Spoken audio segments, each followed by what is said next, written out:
What if I told you that one of Buddhism's greatest saints was once a mass murderer? A young man so consumed by rage that he calls down a supernatural storm that crushes a house during a wedding celebration. 35 people die, crushed under collapsing beams and stone. But no one expected that this same killer would one day be revered as a saint, a master whose songs are still sung in Tibetan valleys today. How does someone go from taking lives to saving souls? How do you come back from that kind of darkness? Today we're telling the most shocking redemption story in Buddhist history. The tale of Milarepa, the boy who learned sorcery and became a saint. I'm warning you right now, this story gets dark before it gets light. Really dark. Are you ready to meet the saint who was once a killer? Welcome back to Buddha's Wisdom. I'm Matt, and today we're starting something completely different. You know how we recently explored the Monkey King's battle with Buddha? Well, if you thought Sun Wukong had anger issues, Milarepa makes him look like a meditation teacher. Most Buddhist stories follow a predictable pattern. Someone seeks wisdom, finds a teacher, practices meditation, achieves peace. Nice and tidy. Milarepa's story? It starts with revenge, blood, and supernatural murder. Then it gets worse. Here's why his story matters, especially if you've ever done something you deeply regret. Milarepa proves that no mistake is too big, no darkness too deep, and no past too violent for transformation. His own life shows that even a murderer can become a Buddha. His journey shows us that redemption isn't about being perfect. It's about what you do after you completely mess up. Milarepa's mistake was beyond anything you can imagine. Over the next 3 episodes, we'll follow his path from sorcerer to saint. Today we're covering the darkness, the family betrayal that created a killer, and the moment everything changed. By the end of this episode, you'll understand how someone becomes so angry they're willing to murder dozens of people with magic. But you'll also see the first spark of hope that could become enlightenment. It all started with a boy born into material prosperity and familial bliss. That's about to be destroyed forever. Our story begins in the mid-11th century, in a place called Gungtang, a prosperous region of western Tibet near the border with Nepal. Here lived a boy named Mila Topaga, which means a joy to hear. His early life was exactly that, pure joy. His father, Sherab Gyaltsen, wasn't your average Tibetan farmer. This guy was a successful merchant, the kind of man who owned vast fields, herds of yaks and sheep, and a 3-story stone mansion with carved wooden balconies. We're talking serious money here, the kind that makes you village royalty. His mother, Nyangsa Kargyen, was known throughout the region for her intelligence and beauty. She came from an influential family herself, so this marriage combined 2 powerhouses. Young Mila had everything a child could want: loving parents, a beautiful home, and a little sister named Peda Gonki, who followed him everywhere with sparkling eyes. In Tibet, household wealth and honor were everything. Losing both meant not just poverty, it meant shame that stuck to your name for generations. But here's what made this family special. They weren't wealthy jerks.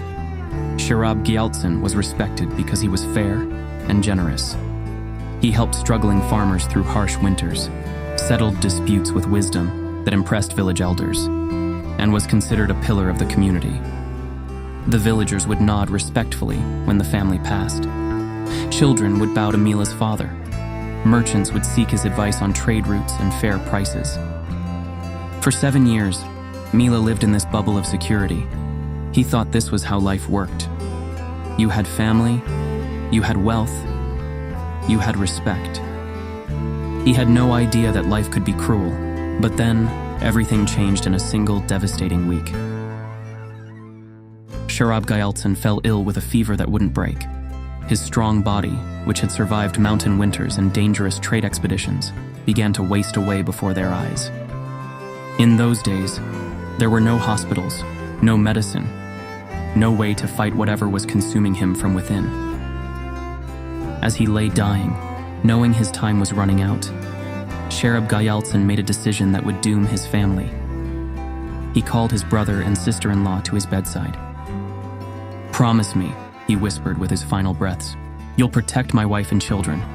Guard my wealth for my son until he comes of age. Treat them as you would your own family." His brother clasped his hand and swore sacred oaths. His sister-in-law wept and promised faithfully to honor his wishes. They looked him in the eye and lied. When Sherab Geltsin died, 7-year-old Mila thought his uncle and aunt would keep their promise. He was about to learn that some people will do anything for money, even destroy a family.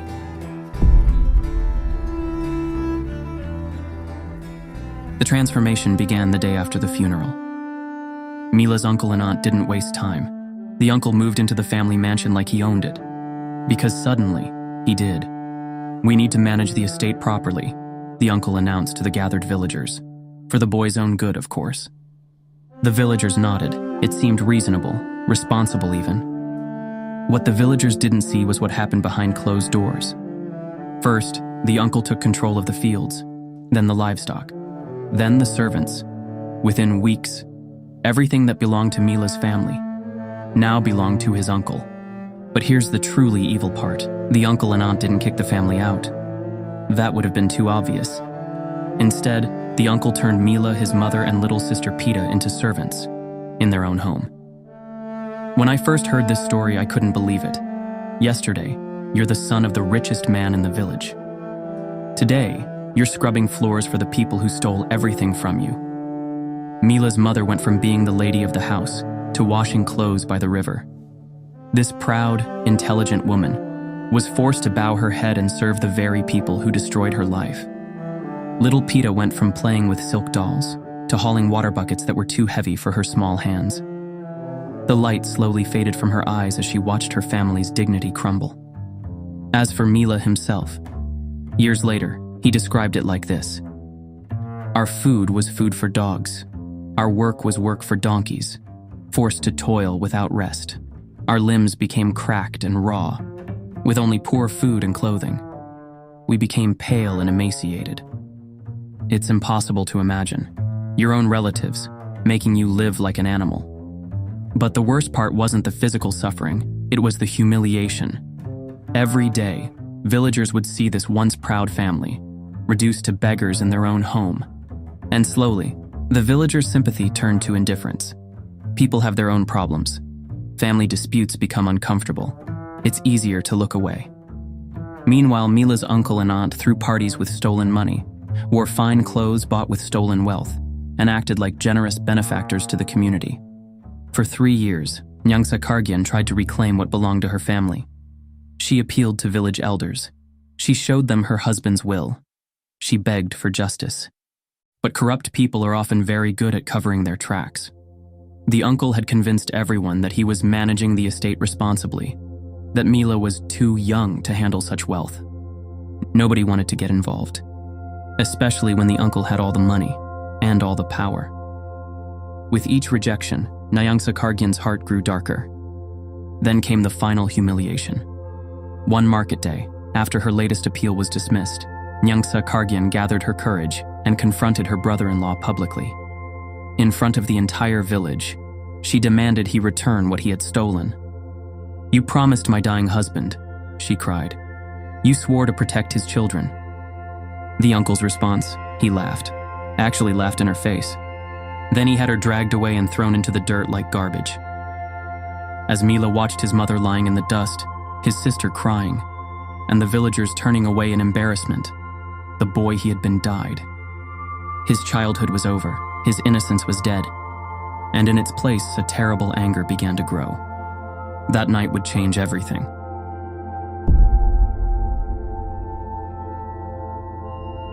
That evening, after being humiliated in front of everyone she had once called friends, Nyangsa Kargyen sat in the corner of their borrowed hut.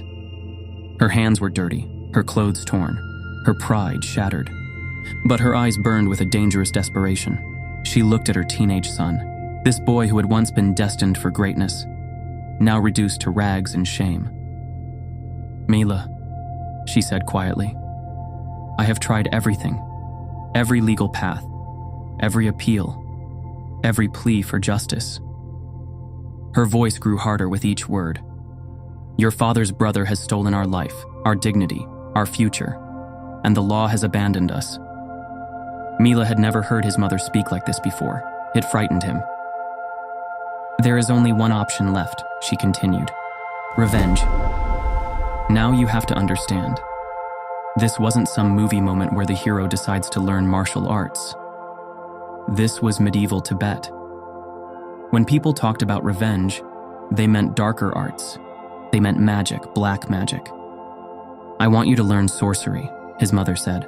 "I want you to study the dark arts until you can destroy our enemies completely." Little Peta, who had been quietly mending clothes in the corner, gasped. "Mother, no," she whispered. "This isn't who we are. Father would never want this." But Nyangtse Kargyen was past caring what her dead husband would have wanted. "If you refuse," she said, staring directly into her son's eyes, "if you won't avenge your family, then don't call me mother anymore." The ultimatum hit like a physical blow. Your mother, the person who's supposed to guide you toward goodness, demanding that you become a killer. "And if you fail," she added, "if you're too weak to master the magic needed to destroy them, I will kill myself. I would rather die than live one more day in this humiliation." Mila felt the world spinning. On one side sat his little sister, tears streaming down her face, silently begging him not to do this terrible thing. On the other side sat his mother, consumed by rage and shame, demanding that he choose between becoming a murderer or losing his family forever. It's impossible to imagine making that choice. You're a teenager. Your family has lost everything. The legal system has failed you. Your mother is threatening suicide if you don't act. And deep down, aren't you angry too? Don't you want to see the people who destroyed your life suffer the way you've suffered? Mila looked at his sister's tears, then at his mother's burning eyes. He thought about scrubbing floors in his own home, of eating scraps while his uncle feasted on stolen wealth, of watching villagers look away when they saw his family's shame. The decision tore him apart, but in the end, he was still his mother's son. "I'll do it," he whispered. Peta collapsed in sobs, but Nyangtse Kargyen smiled for the first time in years. "There's a sorcerer named Yungten Trugyul," she said. "He's known throughout the region as a master of the dark arts. Go to him. Learn everything he can teach you." She paused and her voice became deadly serious. "And when you return, I want our family's enemies to pay for every day they've made us suffer." Mila nodded. His childhood was officially over. He was about to become a weapon.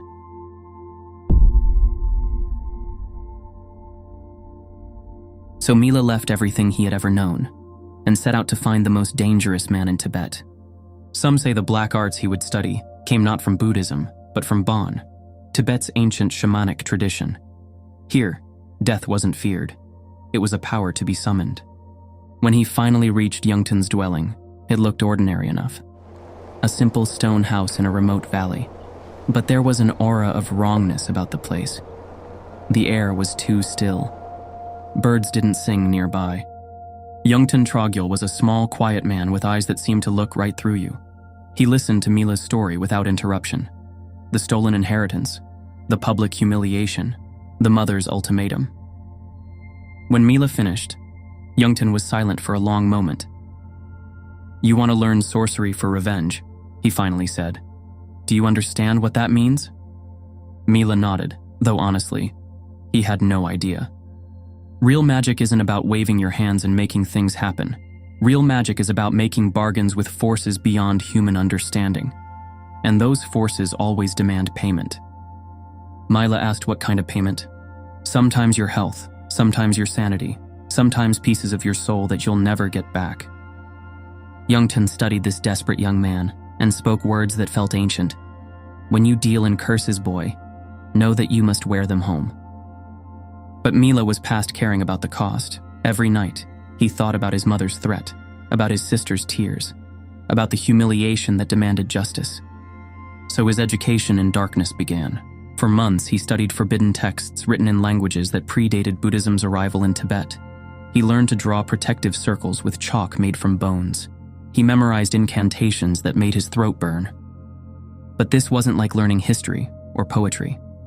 Every lesson felt like it was changing his core being. The rituals required him to embrace hatred, to nurture anger, to feed the darkest parts of his soul. He practiced on small animals first, mice, then birds, then larger creatures. Each death came easier than the last, and slowly, terrifyingly, he began to understand how much power he was gaining. The spirits responded to his calls. The protective circles held against forces that could drive men insane.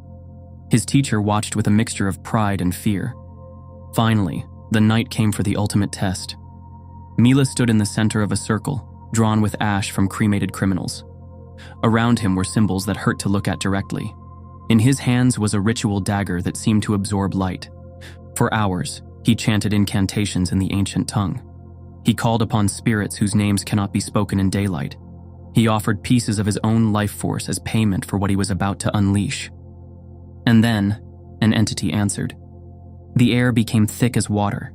Shadows moved independently of their sources, and Mila felt a presence so alien and hungry that every instinct screamed at him to run. But he didn't run. Instead, he made his bargain with darkness. When the ritual ended, Youngton looked at his student with genuine fear. "You now possess the power to summon death itself," he whispered. "But remember, the forces you now command don't distinguish between guilty and innocent. Once you unleash them, they will devour everything in their path." Mila gathered his few possessions and began the journey back to his village. He was no longer the broken boy who had left months ago. He was a weapon, and he was going home.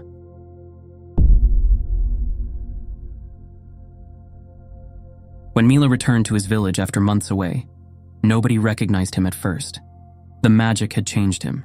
His eyes were colder, his face was thinner, his skin had a grayish pallor, and there was an aura about his presence that made people instinctively step away.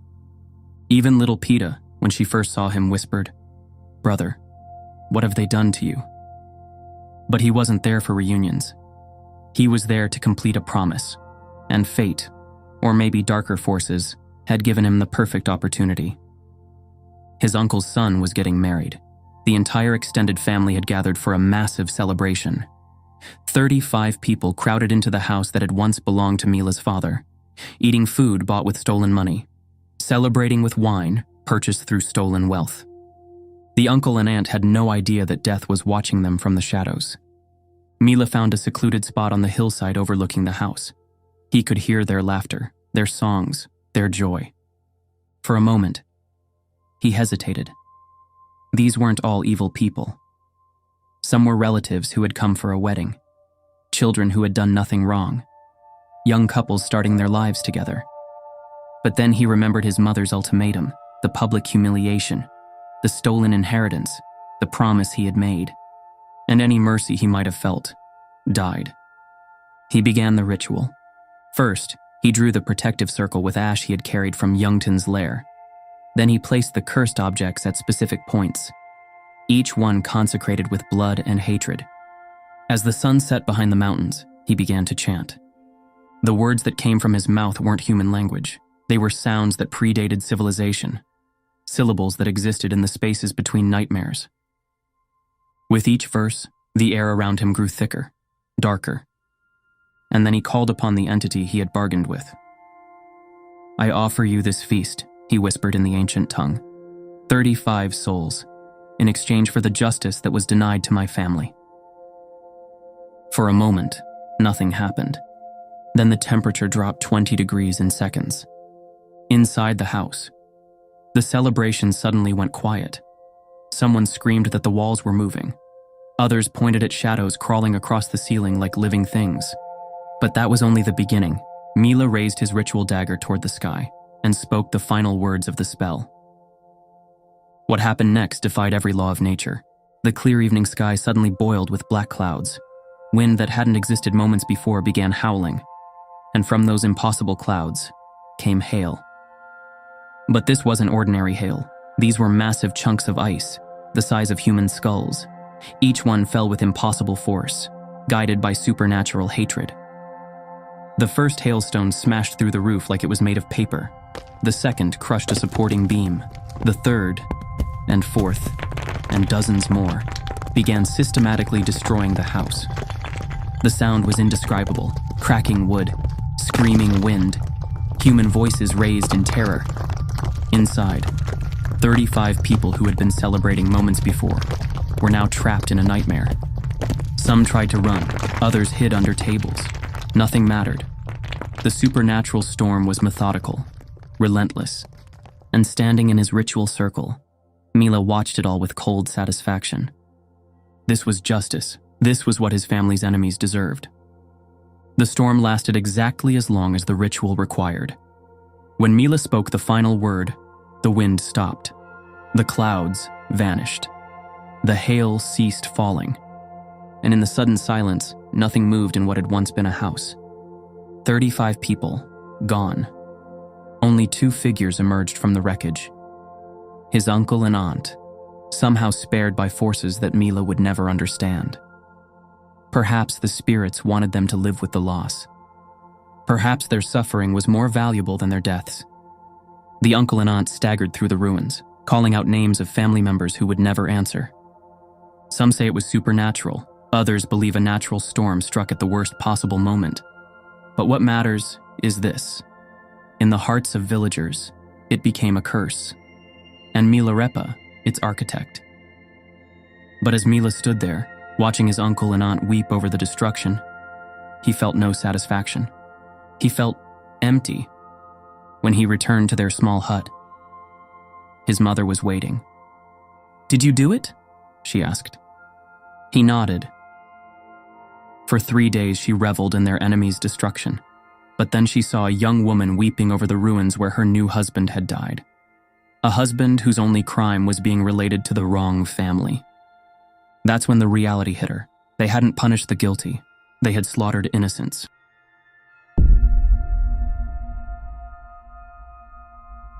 The days after the massacre were the longest of Mila's life. He had expected to feel victorious, satisfied, complete.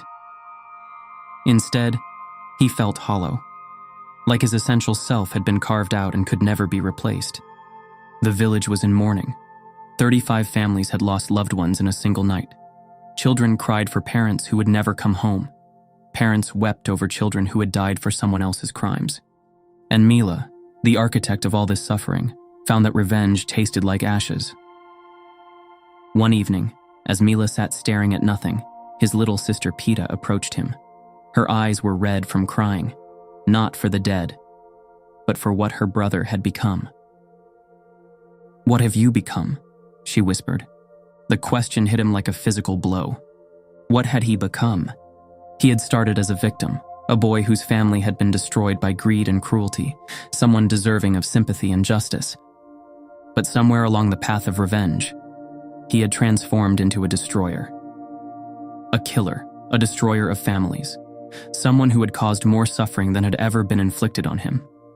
That night, alone in the darkness, Mila finally allowed himself to feel the full weight of what he had done. 35 people, gone forever, because of him.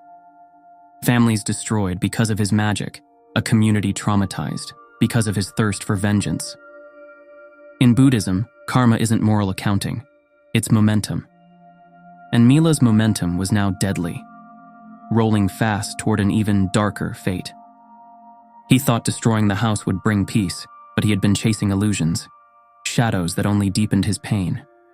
As Mila stood in the ruins of what his anger had created, as he felt the weight of 35 deaths crushing down on his soul, he looked up at the stars and whispered words that would later echo in his teachings. In the sky of mind, the storm clouds gather, but beyond them, the moon still shines. He paused and asked the question that would change everything. Can someone who has fallen this far into darkness ever find their way back to the light? Unknown to Mila, his question had already been heard. In the distance, a figure watched from the mountain path. An old monk with kind eyes, who had been traveling these valleys for many years, searching for students ready to learn the hardest lessons of all. The monk had witnessed the supernatural storm, had seen the destruction, had felt the young man's anguish rippling through the spiritual realm like waves. Most teachers would have turned away from such darkness, but this monk understood a truth that few others did. That sometimes, the deepest enlightenment comes from the deepest fall. His name was Marpa, and he had been waiting for someone exactly like MILAREPA, The path to redemption was about to begin.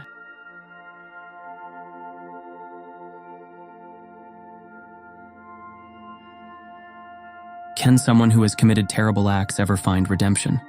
Can a killer become a saint?